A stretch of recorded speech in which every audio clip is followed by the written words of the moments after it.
오늘은 새로운 인생, 복된 인생을 사는 길이라는 제목으로 하나님 말씀 전하겠습니다. 자, 오늘 말씀 요한복음 9장에 들어있는 말씀인데요. 그 중에서 오늘은 예수님께서 날 때부터 맹인된 사람을 만나주시고 고쳐주시는 그 장면을 보여주고 있습니다. 자, 그런데 이 이야기가 이 맹인 한 사람 이름도 나와 있질 않아요. 그냥 앞을 못 보는 이 맹인 이 한 사람의 이야기가 무려 요한복음 9장 한 장에 걸쳐서 무려 41절에 걸쳐서 소개가 되어지고 있습니다. 우리가 요한복음 처음부터 읽어보면요, 그 앞에도 여러 기적의 사건들이 나오죠. 예를 들면 첫 번째 기적, 물로 포도주를 만드신 그 기적의 사건은 단 12절로 처리해버립니다. 또 베데스다 목가에서 일어난 그 놀라운 치유의 사건, 그것도 15절 만에 그렇게 끝이 나고요. 또 예수님께서 물고기 2마리와 보리떡 5개로 5,000명을 먹이신, 남자만 5,000명을 먹이신 이 엄청난 이 초자연적인 기적은 13절로 끝나고요. 그 다음에 예수님께서 물 위를 걸으신 또 엄청난 기적은 단 6절로 그렇게 처리해버려요. 그런데 오늘 본문에 보니까 이 앞을 못 보는 이 맹인, 이름도 알 수 없는 이 맹인의 이야기는요, 무려 41절에 걸쳐서 계속이 되고 있다라는 것입니다. 여러분은 왜 그럴까요? 왜 이렇게 이 맹인 한 사람의 이야기를 이렇게 41절에 걸쳐서 요한복음 9장에 걸쳐서 이렇게 집중적으로 소개를 하고 있을까요?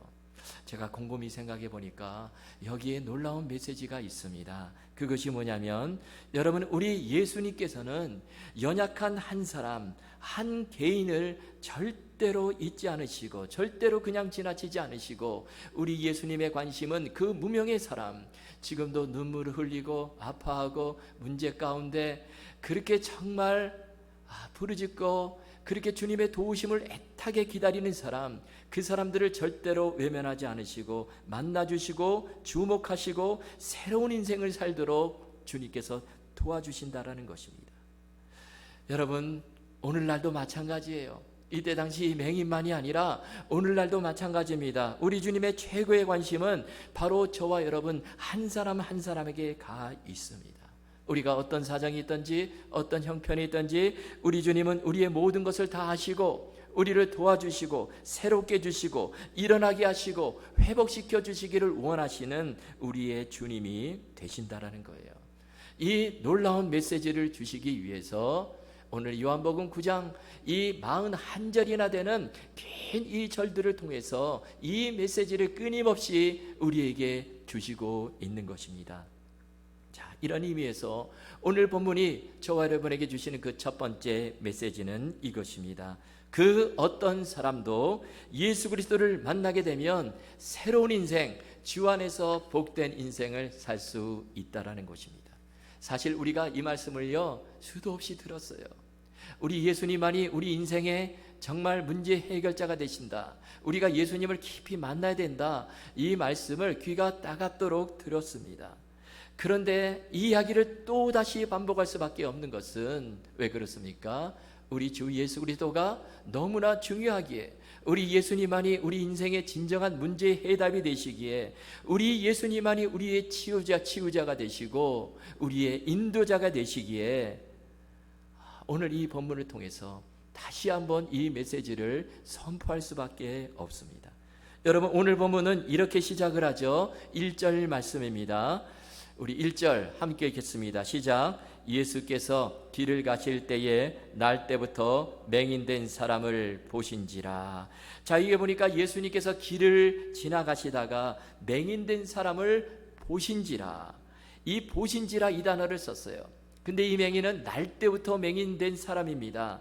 이 사람은요, 한 번도 사람을 본 적도 없고 뭐 길가에 피어있는 꽃도 본 적도 없고 저 아름다운 파란 하늘도 본 적도 없고요, 사람도 본 적이 없는 그런 맹인인데 예수님께서 그 맹인을 보셨다라는 거예요.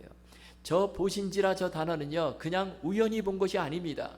길 가다가 그냥 웬 맹인이 있어갖고 맞닥뜨려가지고 그렇게 보신, 수동적인 보시는 것이 아니에요. 여기서 예수님이 보셨다라는 것은 평소에부터 주목하시고요, 아주 능동적으로 보셨다라는 것입니다. 예수님께서 그 불쌍한 맹인, 정말 도움이 절실히 필요한 그 맹인을 예수님께서 적극적으로 눈여겨보셨다라는 거예요. 아마 예수님은 오늘 본문에 그냥 길을 지나가시다가 이렇게 돼 있지만 예수님은 그 맹인 한 사람을 만나시기 위해 계획하시고 그 길을 지나가셨다고 믿습니다. 여러분, 사실 그 맹인이 앉아있는 그 길에는요, 수많은 사람들이 지나다녔어요. 그런데 아무도 그를 주목하지를 않아요. 그냥 뭐 동냥하는 거지구나, 그냥 저 자리에 앉아있으니까, 그러면서 그냥 지나쳐버리죠.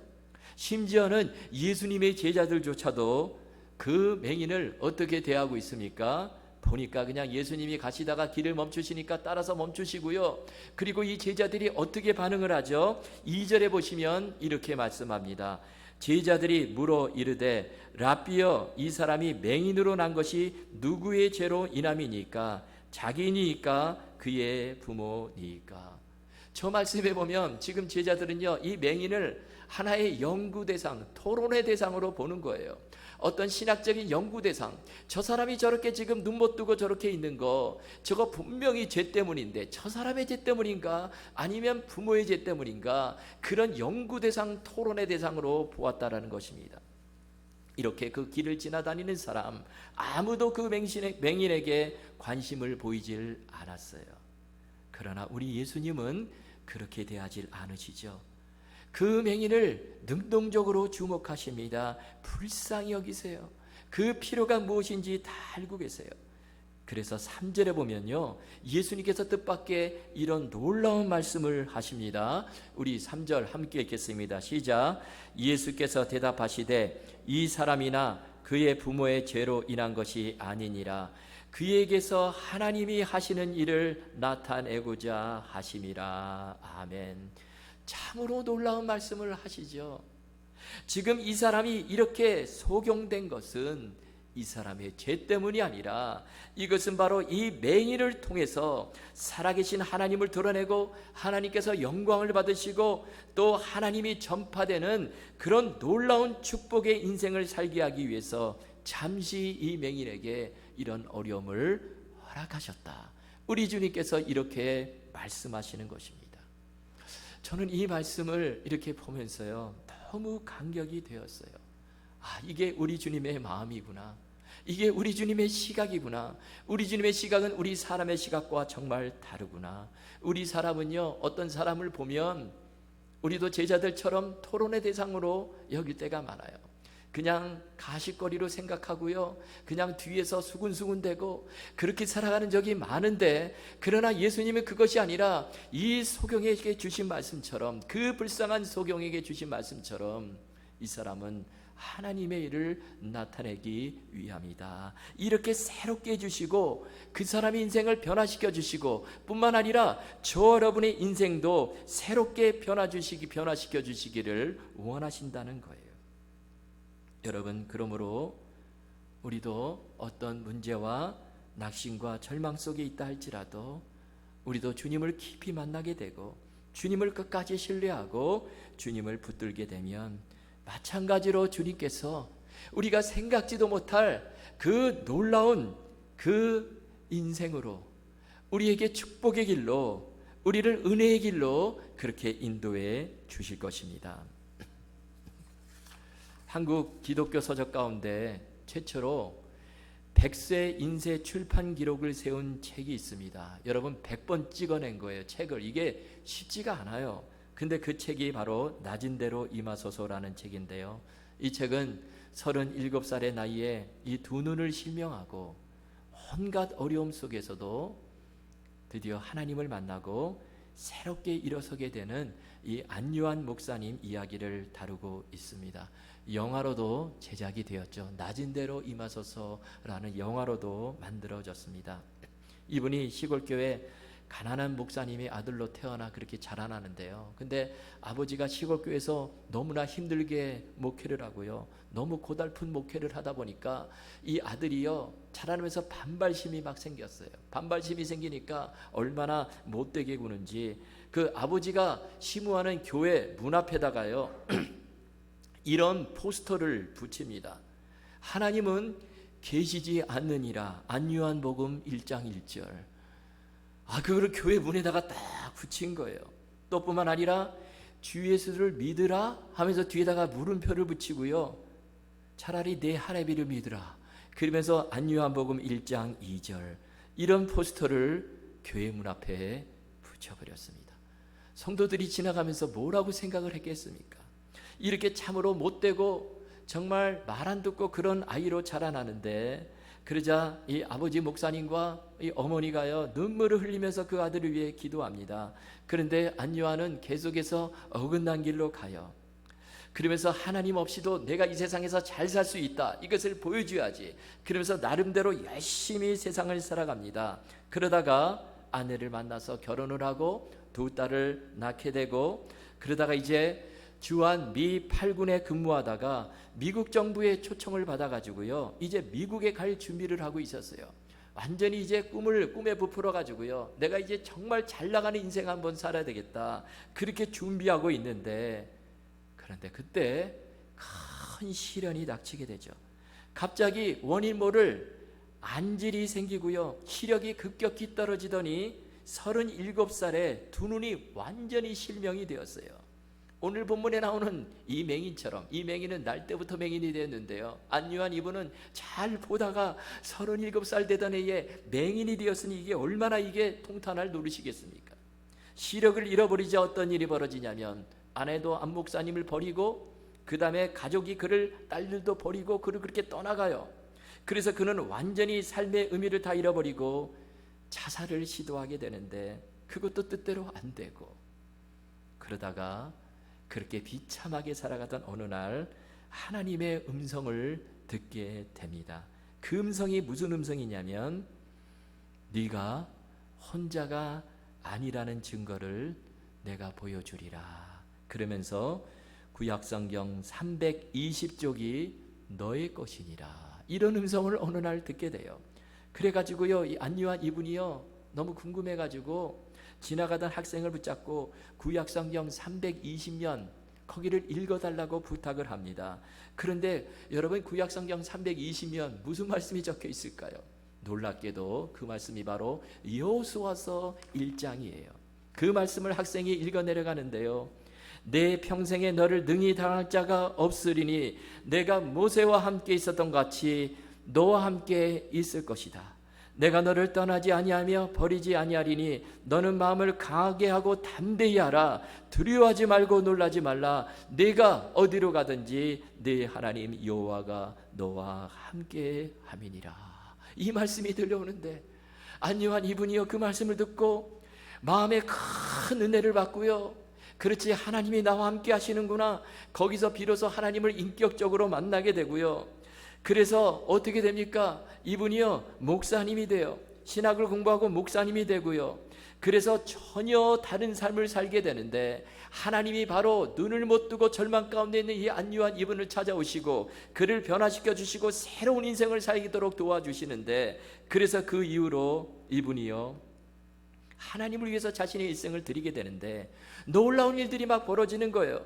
자기와 같이 길거리에 방황하는 아이들에게 배움의 기회를 주기 위해서 야간 학교를 세우게 되고, 또 새빛 맹인 선교회를 조직하고 수많은 맹인들을 위해서 인생을 바칩니다. 그리고 하나님이 그를 얼마나 놀랍게 사용하시는지요, 지난 30여 년 동안 무려 55개국을 다니면서 7,500번의 집회를 인도했고요. 그리고 1년 중에 절반 이상은 해외에 나가서 간증 집회를 했습니다. 여러분, 엄청난 인생을 살게 되는 거예요. 안요한 목사님 이분이 살아계신 하나님 예수 그리스도를 만나게 되니까 그의 인생이 완전히 새롭게 개조가 되는 것입니다. 여러분, 안요한 목사님의 이야기도 그렇고 오늘 본문에 기록된 이 맹인의 이야기, 사실 우리는 나와 무슨 상관이 있나, 나는 멀쩡한데, 그러나 우리와 상관없는 이야기가 아니라는 것입니다. 여러분, 우리가 지금 눈을 뜨고 보지만, 그런데 사실 우리도 어떻게 보면 맹인과 같아요. 여러분, 우리는 그 누구도 우리의 앞날, 우리의 미래를 내다볼 수가 없습니다. 우리는 우리의 앞길을 보지를 못해요. 우리의 문제와 고통에서 벗어나는 길을 알지도 못하고 볼 수도 없습니다. 그러나 우리 주님은 모든 것을 다 알고 보세요. 그리고 해결할 능력도 갖고 계십니다. 우리 주님은 우리 인생의 모든 문제의 해답을 다 갖고 계신다라는 거예요. 여러분, 그러므로 우리가 살면서 누구를 만나야 되겠습니까? 누구 손을 붙잡아야 할까요? 누구에게 우리가 부르짖어 기도해야 될까요? 바로 예수 그리스도. 그분은 우리 인생의 궁극적인 문제의 해답이 되시기 때문에 우리가 그 예수님 앞까지 붙들게 되면 그 주님께서 오늘 이 맹인의 눈을 뜨게 하시고 놀라운 인생을 살아가도록 도와주신 것처럼 저와 여러분의 인생도 책임져 주시고 열어주시고 지켜주실 것입니다. 지금은 돌아가셨지만 한국의 대학생 선교회 CCC를 이끄셨던 김중곤 목사님, 이분의 그 유명한 백문일답이 있습니다. 이게 뭐냐면 100가지 질문을 던지면 일답, 모든 답이 똑같아요. 다 하나예요. 여러분, 그 답이 무엇일까요? 바로 예수 그리스도예요. 예를 들면 이렇습니다. 우리 인생의 주인이 누구입니까? 예수 그리스도. 우리 삶의 이유가 무엇입니까? 예수 그리스도. 우리가 왜 여기 있습니까? 예수 그리스도. 여러분의 인생의 목표가 무엇입니까? 예수 그리스도. 어떻게 하면 죄사함을 받습니까? 예수 그리스도. 어떻게 하면 미움을 사랑으로 바꿀 수 있습니까? 예수 그리스도. 어떻게 하면 절망 가운데서 소망이 생겨날 수 있습니까? 예수 그리스도. 김중곤 목사님이 돌아가셨을 때 장례식장에서 이분의 추모 영상을 틀었는데요, 바로 이 백문일답, 이 목사님의 우렁찬 목소리로 100가지 질문을 던지고 그 답을 하는데 예수 그리스도, 예수 그리스도, 예수 그리스도 이렇게 외치시는데, 그 장면을 보고 그 장례식장에 모인 그 수많은 사람들이 다 눈물을 흘렸다고 합니다. 여러분, 그렇습니다. 우리 인생에는요, 수많은 문제들이 있어요. 수많은 질문들이 있습니다.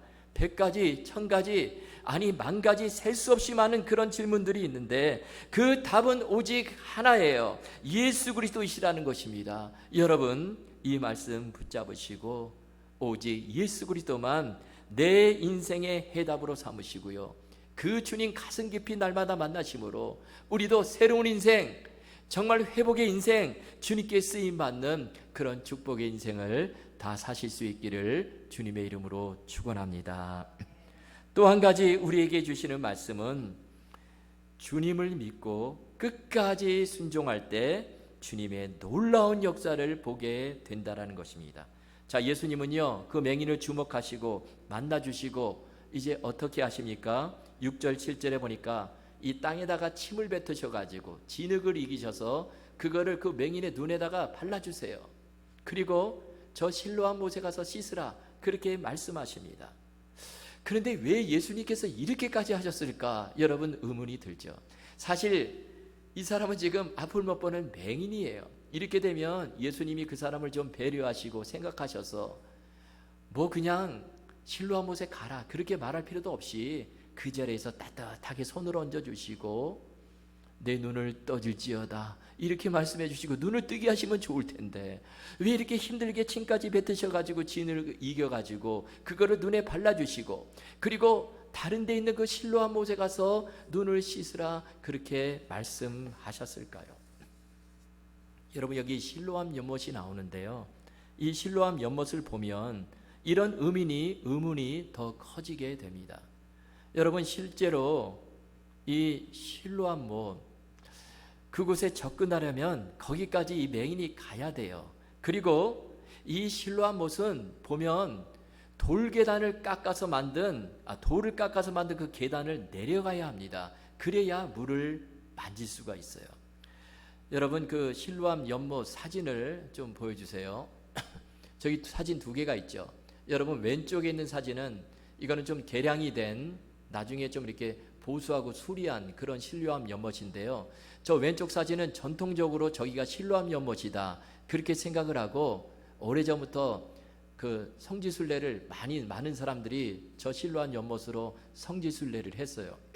그런데 저 왼쪽 사진 왼편에 보면 그 돌계단이 있죠. 밑으로 내려오는, 저기 보면 이렇게 잡는 게 있는데요, 그거는 나중에 이렇게 좀 위험하니까 저거를 설치한 거고요. 예수님 당시에는 저 잡는 것도 없어요. 그러니까 저기 내려오다가 막 사람 막 굴러 떨어지고 막 그랬을 거예요. 그 위험한 곳인데 저기를 맹인이요 떠듬떠듬거리면서 내려오는 거예요.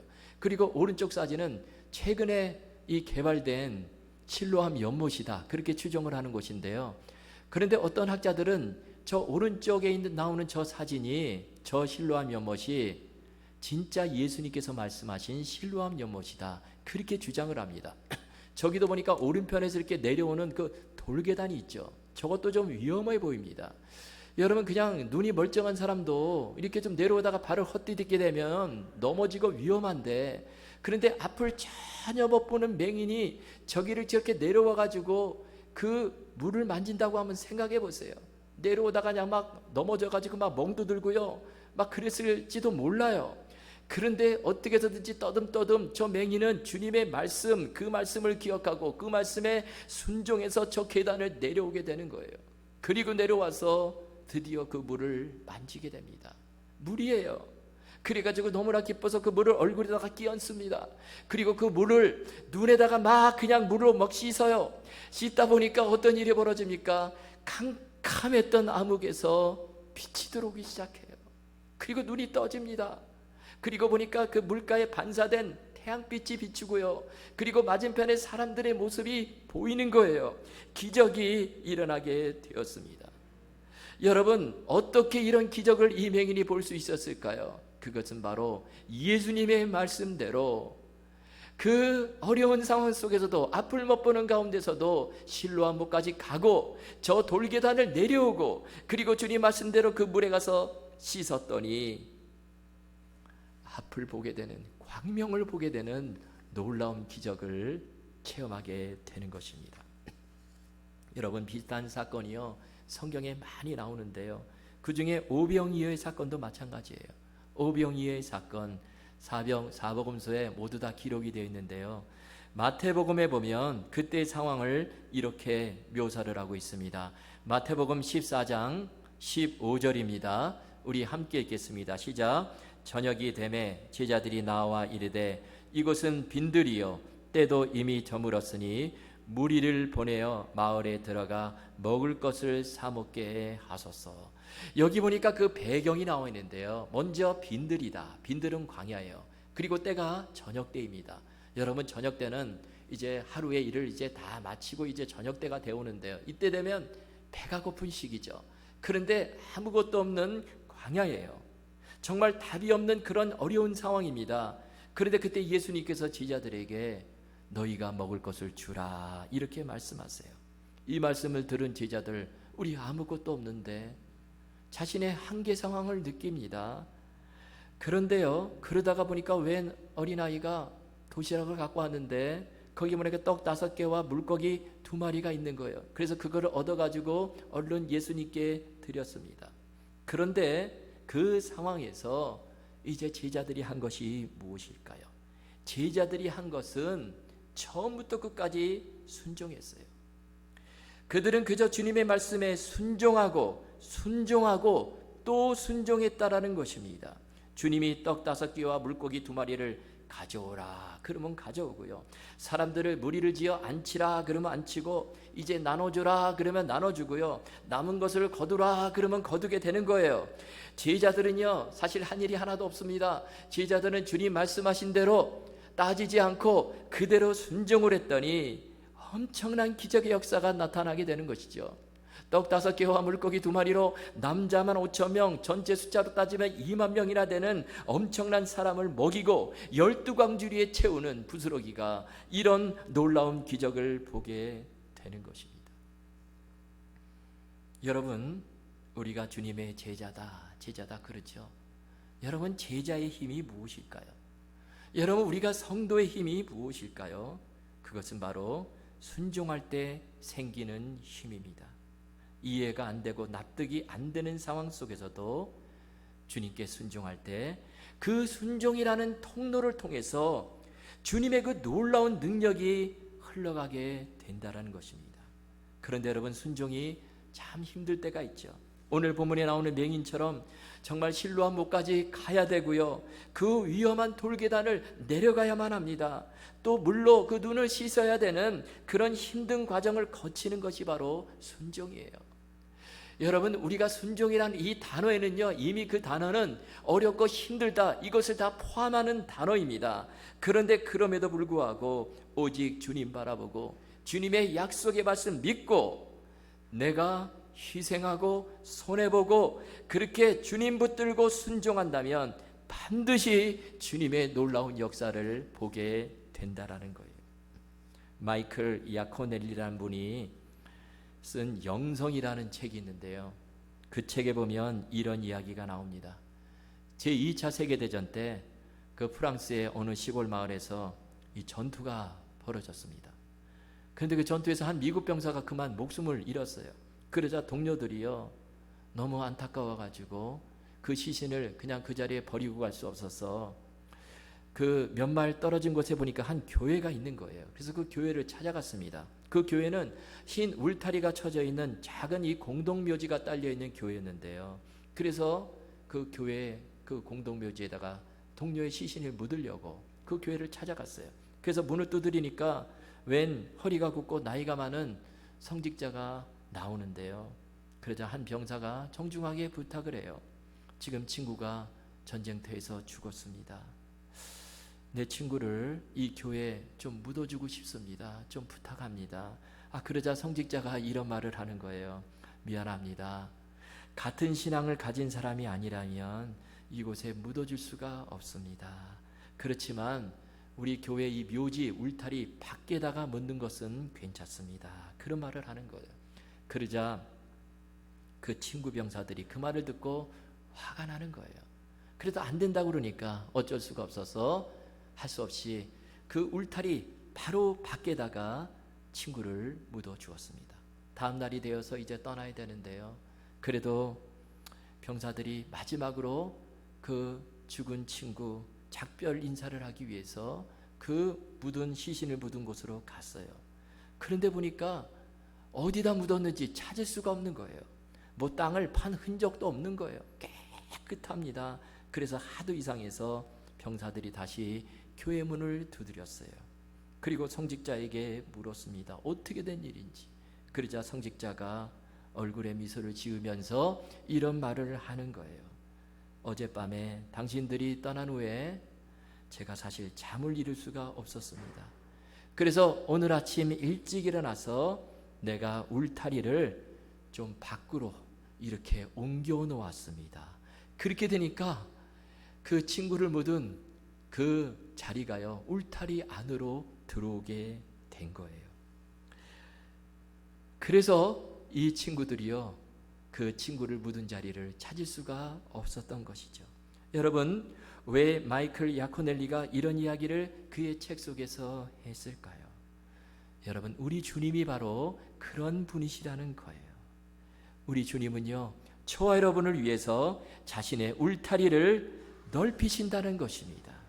우리를 위해서 우리를 불쌍히 보시고 주님께서 자신의 울타리, 기적의 울타리, 은혜의 울타리, 사랑의 울타리를 넓혀주시고 그 안으로 우리를 들어오도록 도와주신다라는 것입니다. 그런데 어떤 사람을 위해서 그 울타리를 넓혀주십니까? 바로 그 시신을 묻는 수고를 하는 자, 다시 말하면 주님을 위해서 헌신하고 희생하고 주님 말씀에 순종하는 그 수고가 있는 자에게 우리 주님께서 자신의 울타리, 기적의 울타리를 넓혀 주신다라는 것입니다. 여러분, 너무나 놀라운 메시지죠. 오늘 본문에 나오는 이 맹인, 주님의 말씀대로 그 위험을 무릅쓰고 그 말씀에 따라 순종을 했더니 이 맹인은요, 주님의 그 놀라운 기적의 울타리 안으로 들어오게 되는 것입니다. 그래서 눈을 뜨게 되는 것이죠. 여러분, 오늘 주신 이 말씀 붙잡으시고요, 우리 문제의 해답은 오직 예수 그리스도시다, 이 말씀 기억하시고 그 주님 굳게 붙잡으시고 어떤 상황 속에서도 묵묵히 주님께 순종하며 또 내가 희생하며 내 십자가를 지고 그렇게 주님을 따라가므로 우리 주님의 그 기적의 울타리 안으로 들어와 정말 우리가 새롭게 되고 놀랍게 주님께 일평생 쓰임받는 그런 축복의 인생을 다 사실 수 있기를 주님의 이름으로 축원합니다.